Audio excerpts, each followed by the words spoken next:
Welcome to the channel. Today, we're gonna go down the card and pick every single fight at UFC 305. I've already done a full Israel Adesanya versus du Plessis breakdown, and that video will be linked down in the comments. I highly recommend watching it. It's probably one of the best videos I've made. And I go really in depth on that matchup. And so I'll give you the Cliff Notes version of du Plessis versus Adesanya. Du Plessis, he's the more active fighter. Izzy's taken over a year off from the cage. Dricus is on a better hot streak. He's won 9 in a row. Izzy's 1-2 in his last 3. Dricus is in the prime of his career. He's 30 years old, I believe, and Izzy is 35. And I think those are all key factors. Now, going into this, I would have said, Izzy has a cardio advantage, Izzy has a speed advantage, and then Dricus has a power advantage. However, Izzy is apparently bulked up to 230 pounds. Now, that's a huge wild card in this fight, because how will that affect his speed? How will that affect his cardio? And will that give him more power? And having that extra weight, will it make it easier to stop a takedown because you're a stronger person and you're a heavier person, so it's going to make you harder to take down? Also, how will it affect his flexibility? Adding all that extra weight, that's going to affect your flexibility, you would think. So very, very interesting stuff. And Izzy's always been a skinny guy, always taken pride in being a skinny guy, and so now he's carrying all this extra weight. How will that affect his reflexes? It's a huge wild card in this fight. But I would give Izzy the reach advantage because he's 6'4" and has an 80-inch reach, and Dricus is 6'1" with a 76-inch reach.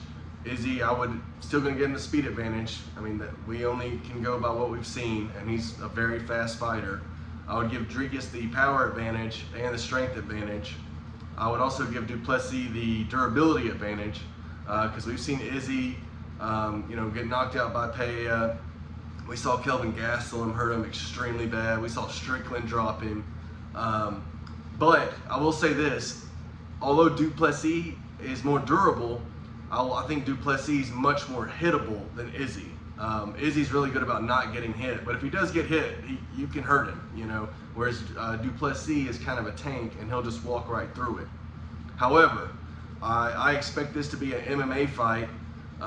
Du Plessis smart enough to know his best path to victory and his biggest advantage in this fight is his grappling. He has really good takedowns. He was able to take down Robert Whitaker, who has legendary takedown defense, and Whitaker took down Izzy 4 times. Vettori took down Izzy 4 times, and at the time we thought Vettori was a good grappler, but he's not. All Vettori's good at is being durable. And Izzy gives his backup on the ground, and du Plessis is someone who has quite a bit of submissions in his career. Even though Izzy's never been submitted, Dricus does have a lot of submissions on his record. And so I think if he gives his back up to DDP, that's a very dangerous team to play. That's not Whitaker or Vettori, who hardly ever get submissions, And all that being said, I think age is on du Plessis' side, momentum's on his side, activity's on his side, and then the grappling's on his side. And he's a pretty good striker himself. So I'm definitely going to pick Dricus du Plessis to win this one.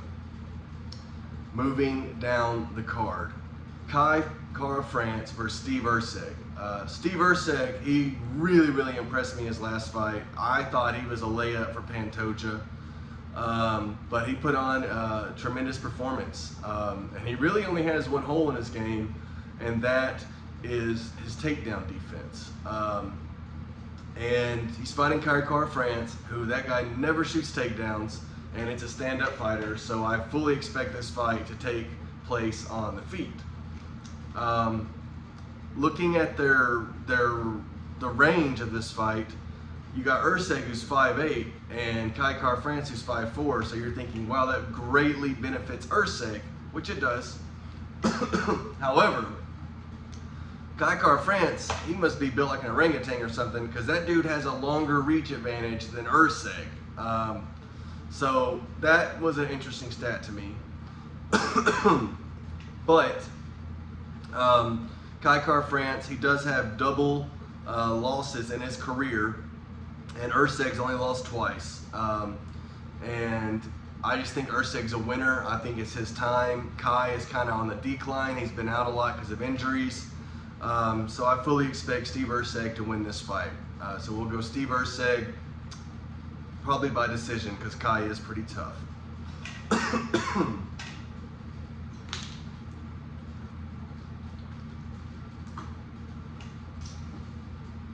Now, we'll move down to Gamrot versus Dan Hooker. Gamrot has taken down every single UFC opponent he has faced. Dan Hooker does not have the best takedown defense in the world. I fully expect Gamrot to be able to take down Dan Hooker, and I think he will either win by submission or he will win by decision. And Dan Hooker, he doesn't have crazy one-shot power either. And that's what I think you need to beat Gamrot. I think you need to be able to keep it standing and one-shot his ass. Because if not, he's just going to spam takedowns over and over and over, and eventually he's going to get it. And yeah, I mean, I would be absolutely stunned if Dan Hooker were to beat Gamrot. So we're going to go Mateus Gamrot all day long. Maybe the lock of the card. Tai Tuivasa versus Jairzinho Rozenstruik. Now, I really want Tai to win, but he's lost 4 in a row, and he honestly just seems to be getting worse. I thought his performance versus Tybura was pathetic. I think he's wasted his career. You know, he really had a lot of momentum behind him when he beat Derek Lewis, but the man, I just don't think he ever took the game that serious. I think if you took the game that serious, you're not going to be that morbidly obese and fat. Okay? I mean, I could not imagine being a professional athlete and every single day I train and my stomach looks like that. You know, and yeah, I think Jairzinho is hard to knock out. There's only been one person ever to knock out Rozenstruik, and that was Francis Ngannou. And do I think Tai Tuivasa is going to storm Rozenstruik and throw in bombs the way Ngannou did? No, I don't. Rozenstruik is pretty slick on the feet. He has pretty good defense, you know, unless you got a freaking freak athlete like Ngannou just coming at you swinging haymakers, and he dodged a bunch of those. I mean, it was a ton of punches before he finally got hit. But Rozenstruik, he looked good versus Gaziev. And he's won, I think, 2 of his last 3, whereas Tuivasa's lost 4 in a row. And so, and I expect this to be a stand-up fight. That's one of Rozenstruik's biggest weaknesses and one of Tai's biggest weaknesses. And if anyone's going to shoot, I think it's going to be Rozenstruik, because he's actually had talked about going into the Gaziev fight that he's been working his offensive grappling a lot. But I think Rozenstruik's just going to be faster than him.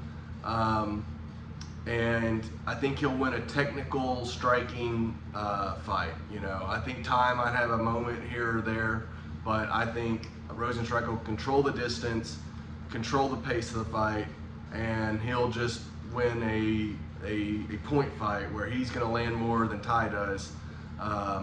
And yeah, Rozenstruik by decision. That's what we're going with. Moving down. Li Jingliang versus Carlos Praetis. I've been wondering where the Leech has been. It's been a long time since he fought. The last time he fought, he honestly got robbed. He beat D-Rod, and somehow the judges gave it to D-Rod. But if you watch that fight, you know Lee won that one. That being said, he hasn't fought since 2022, so it's almost a 2-year layoff. And this Praetis kid, he is streaking. I think he's won Let me see. Plessis has won 11 fights in a row. So that's a lot. It's a lot of wins. A bunch of those were not in the UFC, so take it with a grain of salt. But when you're winning that much, that's great for your psyche if you're a fighter. And Lee's coming off this huge layoff. And they're both stand-up guys. But the one thing I really like for Plessis is he has a 78-inch reach compared to 72 inches, and he's 31 and Lee's 36. And so I expect this to be a striking affair, and I think Plessis is the better striker, and I fully expect him to win this one. And they're opening up the pay-per-view, so that obviously shows the UFC wants to showcase this guy. Moving down, we got Junior Tafa versus Walter Walker. Walter Walker is the Russian-Brazilian brother of Johnny Walker. He had his UFC debut earlier this year. I was really interested in him. I'm like, oh man, a Walker brother. You know, you get those genetics, and they know how to grapple, and they actually have a chin. I was really excited for his debut. He kind of pissed the bed. Although I did think he won that fight. Like, I was stunned when the judges came out and said he lost the fight, because I thought he clearly won just from getting takedowns. But UFC gonna UFC, the crooked judges gonna be crooked judges, and yeah, that's kind of been the story of the year, is just how awful the judges are. But he got robbed, but it was still a boring fight and wasn't a great debut, even if he got the win. But he's fighting Junior Tafa, and Walker is a much taller guy and bigger guy, and I think he's a much better grappler, and I fully expect him to take Tafa down and win with the grappling. And as long as he doesn't gas out, that kind of seemed to be a problem last fight, was his gas tank, but I think he might have learned his lesson. Hopefully he learned his lesson. And I fully expect Walker to get the dub using his grappling, taking Tafa down and keeping him down. Josh Kalupiel versus Ricardo Ramos. Okay. This one, it's a fight between two guys that are both on 2-fight losing streaks. Okay. However, I thought there was an argument. Josh won his last fight, but he lost a split decision. But it wasn't a robbery. I could have seen how they gave it to the other guy. But I remember watching it live, and when I went to the judges, I was like, I really don't know who won this. I'm pretty sure I bet the other guys. I'm like, I hope they give it to him. But when they did, I was like, man, I kind of feel like I got away with one there. But Kalupiel, he looked sharp that fight. You know, he was throwing. He had some really good striking combinations. He just doesn't have very much power in his hands, and the other guy did that fight.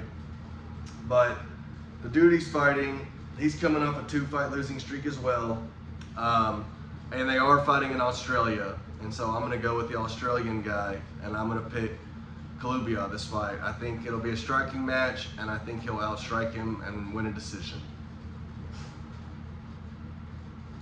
Jack Jenkins versus Herbert Burns. Man.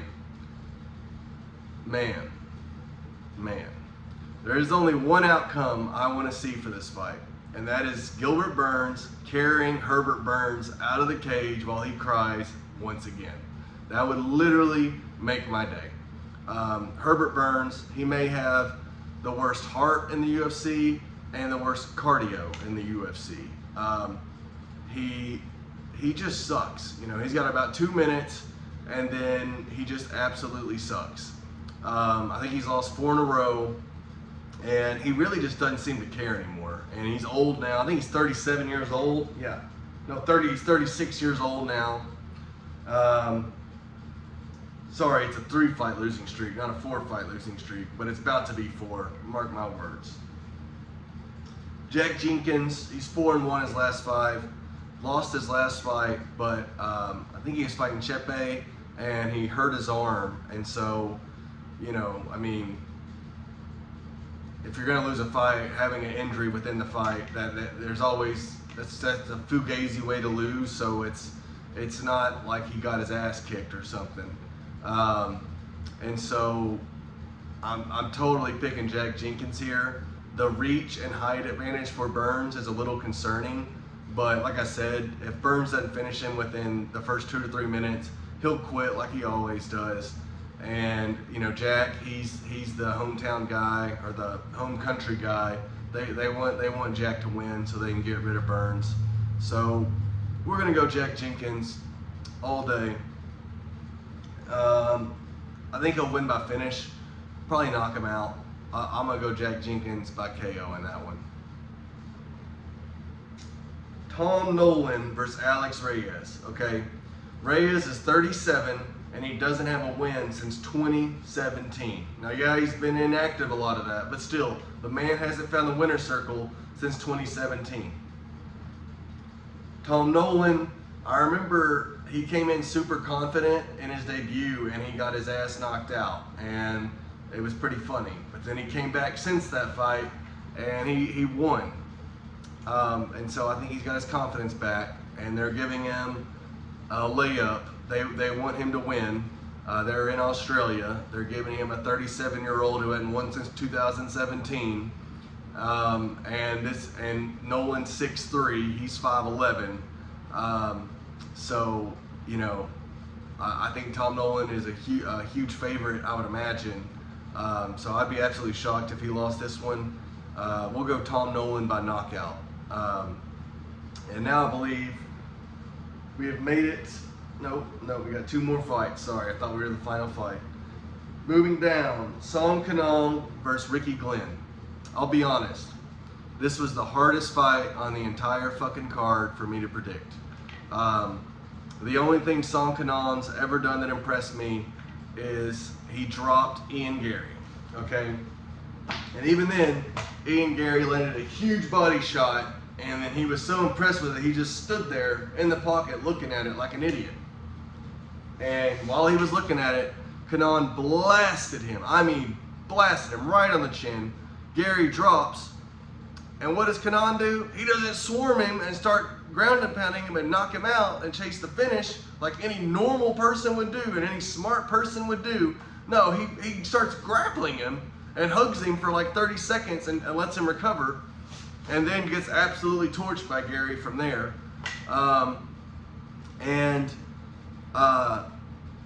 The other guy, Ricky Glenn, the only thing he's ever done that's impressed me is he took Grant Dawson to a draw where he got out-grappled for 2 rounds, and then I think Dawson gassed out and he just put a storm on him, but still couldn't finish him, and was able to 10-8 him round 3 and get the draw. Both these guys suck. Both these guys, you know what? I was gonna pick Ricky Glenn, but I don't even fucking know. So here's what we're gonna do. I got this coin.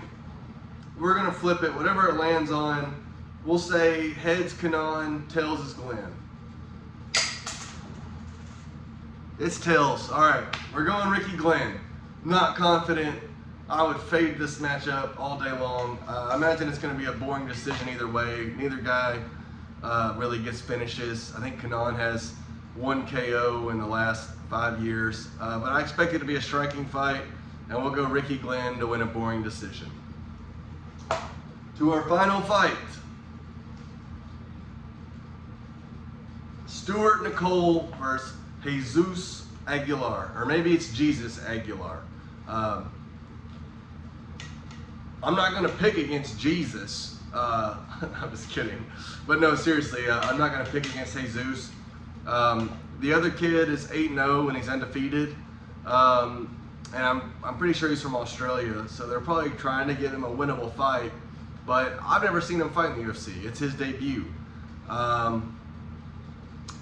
Aguilar, I think this will be his 4th UFC fight, and his only loss so far was to Tatsuya Taira. And that kid is extremely impressive. He's actually probably one of the best flyweight prospects in the game, and he's he's got a big matchup coming up soon versus Brandon Royval. Shout out to the Raw Dog. And I think beating Raw Dog will put Tyra on the map. But that kid's really impressed me, so no shame in losing to him. I remember seeing Aguilar spark Shannon Ross, and he's got another win as well. So I think the UFC experience here is why I'm going to pick Aguilar. I think he's fought tougher competition. It's his 4th time fighting in the promotion. The dude's got pop in his shots too. So I'm gonna go Aguilar. Not super confident. Didn't really know much about the other kid. Both of them seem like good prospects though, but I'm gonna go with the guy with more UFC experience. That's it. We made it through. If you made it this far, please like and subscribe. I'm excited for this pay-per-view. We needed it after Spivak versus Tybura. God, they gotta start doing better with these fight nights. But I'm pumped for it. UFC 305, Du Plessis versus Adesanya, the Thunder down under. Let's go, baby.